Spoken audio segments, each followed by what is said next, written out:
அடம் பிடிக்கும் குழந்தைகளிடம் காணப்படும் ஆபத்தான அறிகுறிகள். நான் ரீசெண்டா ஒரு பேஷண்ட்டை பார்த்தேன்.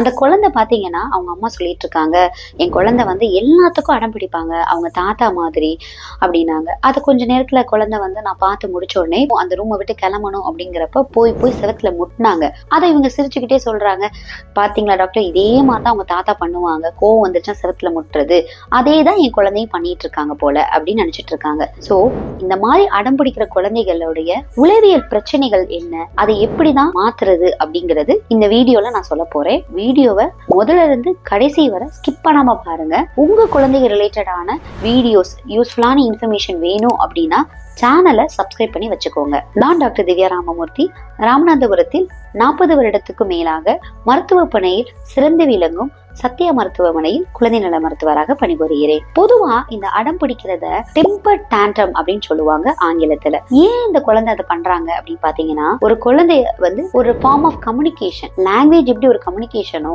அதே மாதிரி இது ஒரு கம்யூனிகேஷன் தான். ஆனா எதை கம்யூனிகேட் பண்றாங்கன்னா அவங்க எமோஷனல் திங். உதாரணத்துக்கு உங்க குழந்தைக்கு வந்து ஒரு பசி இருக்கு, இல்ல அவங்களுக்கு இது வேணும் அப்படின்னாலோ, இல்ல உங்களோட அட்டென்ஷன் வேணும் அப்படின்னாலோ அந்த குழந்தை அதை அடம் பிடிச்சு அதை வந்து செய்யறதுக்கு பாப்பாங்க. நீங்க நினைக்கலாம், என் குழந்தை சின்ன பிள்ளையாதான் இருக்காங்க, எப்படி இதை கத்துக்கிறாங்க, எப்படி இந்த மூலையில இதெல்லாம் தெரியுது அப்படின்னு நினைப்பீங்க. ஒண்ணுமே இல்ல, அவங்க வந்து பாக்குறதான் அவங்க செய்யறாங்க. உங்க வீட்டுல பேரண்ட்ஸ் 2 பேர் சண்டை போட்டுட்டு இருக்கீங்க அப்படின்னா குழந்தை அதை பாக்குறப்ப என்ன நினைச்சுக்குவாங்கன்னா, நம்ம பேசுறது ஒரு இடத்துல எடுபடணும், இல்ல நம்மளுடைய விஷயங்கள் தெளிவா புரியணும் அப்படின்னா நம்ம கத்தி பேசணும் போல, அப்படிதான் நம்ம பேரண்ட்ஸ் பண்றாங்க அப்படின்னு சொல்லிட்டு அவங்க புரிஞ்சுக்குவாங்க. பேரண்ட்ஸ் மட்டும் இல்ல, அவங்களை சுத்தி இருக்க சரௌண்டிங்ஸ், இல்ல அவங்க சிப்லிங்ஸ் கத்துறது, இது எல்லாமே பார்த்துட்டு தான் இந்த குழந்தை அதை வந்து கத்துக்கிறாங்க. அவங்களுக்கு பாக்குற ரோல் மாடல் யாரோ அதை பொறுத்துதான் இவங்களும் அந்த மாதிரி பண்ண ஆரம்பிக்கிறாங்க. குழந்தை எதெல்லாம் பண்ணா நீங்க வந்து அடம் பிடிக்கிறது நினைக்கிறீங்கன்னா, ஸ்டார்டிங்ல அவங்க என்ன பண்ணுவாங்க, நீங்க அவங்க கேட்கிற டாய்ஸோ இல்ல அவங்க கேட்கிற விஷயங்கள் வாங்கி தரல அப்படின்னா பல்லில கடிச்சிட்டு கொஞ்சம் அழக ஆரம்பிப்பாங்க. ஒரு சில குழந்தை அடுத்த லெவல் போயிட்டு முட்டிக்கிறது ஆனா பண்ணுவாங்க. ஆனா அந்த முட்டுறது வந்து வீங்கிறதோ இல்ல ரத்தம் வர்றதோ அந்த மாதிரிலாம் பண்ண மாட்டாங்க. அவங்களுக்கு நல்லாவே தெரியும் இந்த அளவுக்கு தான் முட்டணும் அப்படின்னு சொல்லிட்டு அவங்களுக்கு அட்டென்ஷன் தான் தேவை. ஒரு சில குழந்தை என்ன பண்ணுவாங்கன்னா, அப்படி மூச்சை இழுத்து பிடிச்சு வச்சிருப்பாங்க, பிரெத் ஹோல்ட் அப்படின்னு சொல்லுவோம். நிறைய எமர்ஜென்சியா வந்து பேரண்ட்ஸ் கூட்டிட்டு வருவாங்க, டாக்டர் என் குழந்தை ஏதோ பண்றாங்க, மூச்சு அப்படியே பிடிச்சி வச்சுக்கிறாங்க அப்படின்னு சொல்லிட்டு. இது எதுவும் பயப்படணுமா, மெடிக்கல் கண்டிஷன் எதுவும் பிரச்சனையா அப்படின்னு கேட்பாங்க. ஒன்னே ஒண்ணு புரிஞ்சுக்கோங்க, உங்க குழந்தை அந்த மாதிரி பண்றாங்க அப்படின்னா அவங்க வந்து சைனோசிஸ் ஆகுறது, அதாவது உடம்பு ஃபுல்லா நீளம் படிதல் அப்படின்னு சொல்லுவோம். அந்த மாதிரி இருந்துச்சு அப்படின்னா தான் நீங்க வந்து அடுத்து வேற எதுவும் பிரச்சனைகள் இருக்கா அப்படின்னு சொல்லிட்டு நம்ம வந்து எவாலுவேட் பண்ணி பார்க்கணும். ஒரு சில குழந்தை வந்து என்ன பண்ணுவாங்கன்னா, வெளியே கூட்டிட்டு போனோம்னே நீங்க கேட்கறத வாங்கி கொடுக்கலாம்னா கத்தி அழுது அந்த இடத்துலயே வந்து அவங்கதான் அட்டென்ஷன் ஃபுல்லா பார்ப்பாங்க. உங்களுக்கு அது பயங்கரமா அஷேம்ட் ஆயிர போகுது. ஒரு சில குழந்தை என்ன பண்ணுவாங்க அப்படின்னா, நீங்க அவங்க வச்சிருக்க டாய்ஸ் இல்ல மொபைல் அந்த மாதிரிலாம் வாங்கிட்டீங்க அப்படின்னா அப்படியே டக்குன்னு விழுந்து கீழே விழுந்து அழுக ஆரம்பிச்சிருவாங்க. அதை நீங்க கண்ட்ரோலே பண்ண முடியாது. இது எப்ப ஆரம்பிக்கும் அப்படின்னு பாத்தீங்கன்னா, பொதுவா ஒரு 9 மாசத்துல இருந்து 1 வயசு குழந்தையில வந்து ஆரம்பிக்கும். 12 வயசு வரைக்குமே கூட சில குழந்தைகள் வந்து பண்ணிட்டு இருப்பாங்க. அப்ப எப்ப பயப்படணும் அப்படின்னா, இதுல 2 இருக்கு. ஒண்ணு வந்து மைல்டு ஃபார்ம், எப்பயாவது ஒரு தடவை அடம் பிடிக்கிறாங்க, நானா நீங்க கொஞ்சம் பேசி அதை கொஞ்சம் சமாதானப்படுத்தினா வந்து நார்மல் ஆயிடுறாங்க அப்படின்னா அது மைல்டு ஃபார்ம். சிவியர் ஃபார்ம் எப்படி போகும்னா, என்ன சொன்னாலும் அவங்க வந்து கன்சோல் ஆக மாட்டாங்க. ஒரு சில குழந்தைங்க என்ன பண்றாங்க அப்படின்னா, பிசிக்கல் அபியூஸ் பண்றாங்க. அப்படின்னா அம்மா அப்பாவை அடிக்கிறது, இல்ல அவங்கள வந்து பிசிக்கலா ஏதாவது வந்து பண்ணுவாங்க. சோ இதெல்லாம் தான் சிவியர் ஃபார்ம் அப்படின்னு சொல்றாங்க. உங்க குழந்தையும் இதே மாதிரி அடம் பிடிக்கிறாங்க அப்படின்னா கமெண்ட்ல எஸ் அப்படின்னு தெரியப்படுத்துங்க, இல்ல அப்படின்னா நோ அப்படின்னு தெரியப்படுத்துங்க.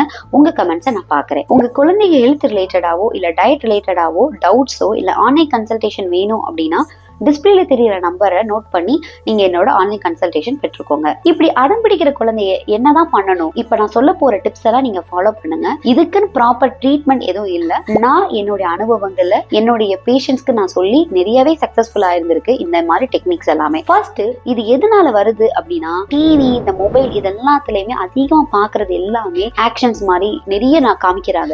இதை நீங்க கேஜெட்ஸை முழுக்க ஸ்டாப் பண்ணிடணும். செகண்ட் என்ன பண்ணலாம் அப்படின்னா, உங்க குழந்தைய நீங்க ப்ரிப்பேர் பண்ணணும். எங்கேயோ வெளியே கூட்டிட்டு போறப்பதான் அவங்க அடம் பிடிக்கிறாங்க, இந்த டாய்ஸ் வேணும் அடம் பிடிக்கிறாங்க, இந்த திங்ஸ் வேணும் அடம் பிடிக்கிறாங்கன்னா அந்த சிச்சுவேஷனை ஃபர்ஸ்டே நீங்க வந்து அவங்கள்ட்ட பேசுங்க. நம்ம இன்னைக்கு சூப்பர் மார்க்கெட் போறோம்டா, இதை நம்ம வாங்க போறோம், இதை பண்ணிட்டு உனக்கு என்ன வேணுமோ அவங்கள்ட்ட கேளுங்க. வேணுங்கிறத ஏதாவது ஒண்ணு சொல்றாங்க அப்படின்னா அதை மட்டும் வாங்கிட்டு நம்ம வந்துடலாம் அப்படின்னு அவங்களை மென்டலா ப்ரிப்பேர் பண்ணுங்க அந்த இடத்துக்கு. உங்க குழந்தை அதை தாண்டி ரொம்பவே அடம் பிடிக்கிறாங்க அப்படின்னா நீங்க என்ன பண்ணணும், அமைதியா இருங்க. நீங்க ஃபர்ஸ்ட் அந்த குழந்தைக்கு நான் வாங்கி தர மாட்டேன் நோ அப்படின்னு சொல்லிட்டீங்கன்னா கடைசி வரை நோ அப்படின்னு நீங்க சொல்லணும். சில பேரண்ட்ஸ் என்ன பண்ணுவாங்க அப்படின்னா வந்து ஃபர்ஸ்ட் நோ சொல்லிடுவாங்க. குழந்தை ரொம்ப அடம் பிடிச்சிட்டே இருக்காங்க அப்படின்னா கொஞ்ச நேரத்துல ஒரு 5 to 10 மினிட்ஸ்லயே சரி ஓகே நான் வாங்கி தரேன் அப்படின்னு சொல்லிட்டு இவங்க வந்து அமைதியா போயிருவாங்க. இந்த மாதிரி விஷயத்துக்கு நான் ஒரு உதாரணத்துக்கு ஒண்ணு சொல்லுவேன். ஒரு ரோப் இழுக்கிற மாதிரி வச்சுக்கலாம். எந்த சைடு இழுக்கிறாங்களோ உங்க குழந்தை அதிகமா இழுத்தாங்கன்னா நீங்க கீழே விழுந்துருவீங்க. அதே மாதிரிதான் குழந்தை அதிகமா அடம் பிடிச்சிட்டாங்க அப்படின்னா நீங்க டப்புன்னு கீழே இறங்கிட கூடாது. இதுல வந்து நீங்க பேலன்ஸ்டா கொண்டு போகணும். உங்க குழந்தைக்கு தேவைங்கிறது தேவையான டைட்ல மட்டும் வாங்கி கொடுக்கணும். நெக்ஸ்ட் நீங்க என்ன பண்ணலாம் அப்படின்னா குழந்தைய டிஸ்ட்ராக்ட் பண்ணலாம். ஃபார் எக்ஸாம்பிள் உங்க குழந்தை வந்துட்டு இந்த டாய்ஸ் வேணும், பர்டிகுலர் டாய்ஸ் வேணும், பயங்கரமா அழுகுறாங்க அப்படின்னா நீங்க நோ உனக்கு வாங்கி தர மாட்டேல அப்படின்னு நீங்க ஸ்ட்ரிக்டா சொல்றதை விட, ஒரு பேரண்டா அந்த இடத்துல சொல்றதை விட அவங்களோட பாடி லாங்குவேஜ்ல நீங்க பேசலாம். இல்ல அவங்களுக்கு பிடிச்ச கார்ட்டூன் மாதிரி நீங்க வந்து மிமிக் பண்ணி காமிக்கலாம். குழந்தையா நீங்க மாறி வேணாண்டா அப்படின்னு சொன்னா நிறைய குழந்தைங்க அதை கேட்டுக்குவாங்க. ஒரு சில குழந்தைகளுக்கு நீங்க வந்து பாசிட்டிவ் ரீஇன்ஃபோர்ஸ்மெண்ட் அப்படின்னு சொல்லுவோம்.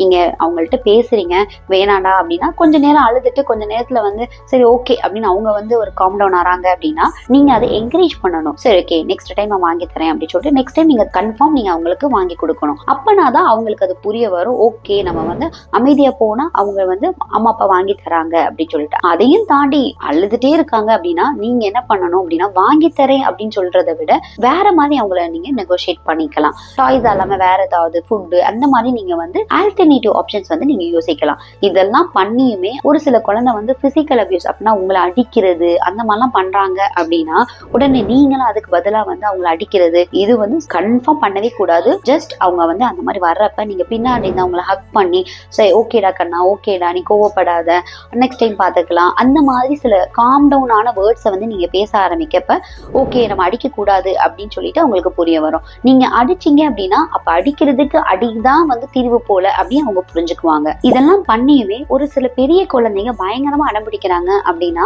பிசிக்கலா நீங்க அவங்கள வந்து பனிஷ் பண்றதை விட வேற மாதிரி ஒரு கான்செப்ட் இருக்கு, டைம் அவுட் ரூம் அப்படின்னு சொல்லிட்டு. அப்படின்னா அது வந்து ஒரு பனிஷ்மெண்ட் பண்றதுக்குரிய ஒரு ரூம். அந்த ரூம் வந்து வீட்டுல ஒரு சின்னதா ஒரு ரூமா இருக்கலாம். ஒரு ஒயிட் பேஸ்டு கலர்ஸ் இருக்கணும். அதுல வேற எந்த எலக்ட்ரானிக் பொருளோ எதுவுமே இருக்கக்கூடாது, பிளாங்கா இருக்கணும். ஒரு சேர் மட்டும் போட்டுக்கோங்க. அவங்க ஏதாவது தப்பு பண்ணாங்க அப்படின்னா நீங்க அந்த ரூம்ல வந்து ஸ்டே பண்ண வச்சிடணும். ரொம்ப நேரத்துக்கு இல்ல, ஒரு 5 மினிட்ஸ் அவ்வளவுதான் நீங்க வந்து அவங்கள வந்து வச்சிருக்கணும். அந்த மாதிரி வந்து அந்த இடத்துல விடுறப்ப குழந்தை வந்து ரொம்ப போர்டா ஃபீல் பண்ணுவாங்க. சோ அந்த போரிங்ல அவங்களுக்கு அவங்க பண்ணது தப்பு அப்படின்னு சொல்லிட்டு ரியலைஸ் பண்ணிட்டு வெளியே வருவாங்க. சோ வெளியே வர குழந்தைகிட்ட நீங்க வந்து அப்ப உட்காந்து நீ பண்ணதை தப்பு பாத்தியா, நீ இந்த இடத்துல இதை பண்ணக்கூடாது பாத்தியா அப்படின்னு நீங்க பேசணும் அவசியமே இல்லை. ஓகேடா கண்ணா விடுடா அப்படின்னு சொல்லிட்டு அவங்களுடைய தப்ப உணர்றப்ப நீங்க அதை என்கரேஜ் பண்ண கத்துக்கங்க. இவ்வளவு நம்ம பண்ணாலுமே ஒரு சில குழந்தைங்க நல்லா கேட்டுக்கிட்டு அமைதியா போவாங்க, அப்பப்ப அடம் பிடிச்சிருவாங்க. சோ அப்பப்ப அடம் பிடிக்கிறப்ப நீங்க வந்து ரொம்ப ஹைப்பர்லாம் ஆக வேணாம். ஜஸ்ட் அவங்கள வந்து நைட்டு தூங்க போறதுக்கு முன்னாடி பேசுங்க.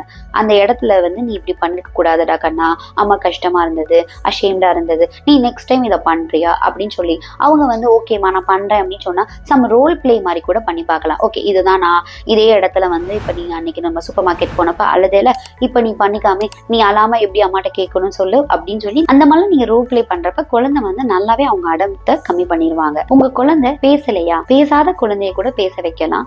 அதுக்கு நான் ஒரு வீடியோ போட்டிருக்கேன், ஃபர்ஸ்ட் கமெண்ட்ல கொடுத்திருக்கேன், வீடியோவை பார்த்துக்கோங்க.